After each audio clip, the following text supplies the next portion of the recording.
35 ans. 35 ans de rencontres dans la magie du cinéma et dans ce lieu magique aussi qu'est la salle de cinéma. Et comme, pas par hasard, mais presque, parce que c'est vrai que quand on l'a programmé, on ne pensait pas forcément fêter les 35 ans avec ce film-là. Le bal, c'est aussi un lieu de rencontre, amoureuse ou pas, hein, vous allez voir. Et surtout, on a l'immense chance, vraiment très très grande.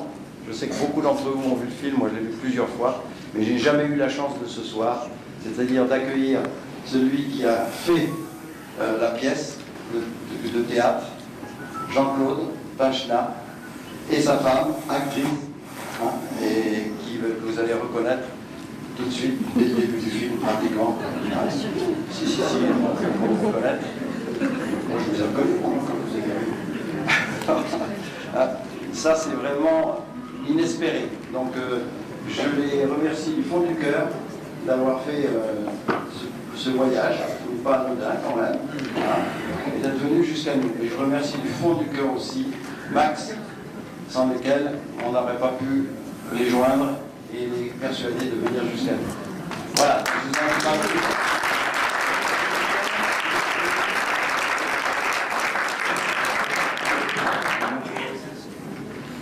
Tout à l'heure, avant de venir, Geneviève a dit il y a plusieurs 50 ans de vie ensemble. Excusez-moi, j'ai la voix un peu éraillée à cause du climat. Alors, il y a 50 ans de Théâtre du Soleil, on est 3, ça fait 3 fois 50 ans. Il y a 50 ans de Théâtre du Campagnol, ça fait 2 siècles. Et pour la 50 ans de bonheur, ça fait 2 siècles et demi.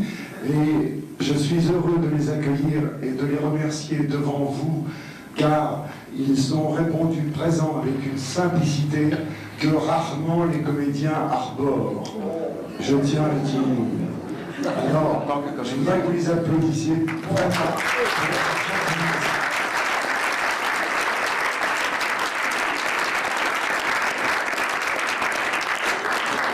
Je vais dire quelques mots simplement avant. Ce film a été une aventure tout à fait exceptionnelle, puisque d'un projet de théâtre dans la banlieue sud à Châtenay-Malabry, dans lequel nous campions dans une piscine désaffectée, ce projet et où ont eu lieu les répétitions du spectacle, et pour arriver jusqu'à un film qui après va recevoir je ne sais combien, des Césars, des ours à Berlin, qui est nommé pour l'Oscar. Voilà.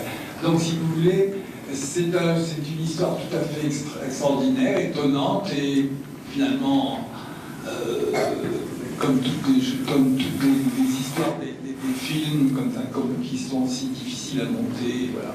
Donc je ne vais pas m'éterniser là-dessus.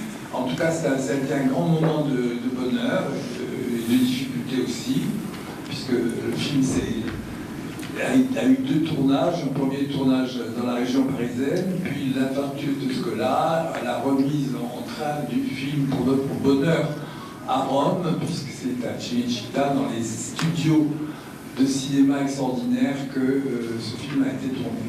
Écoutez, on vous racontera la suite après le film. Merci.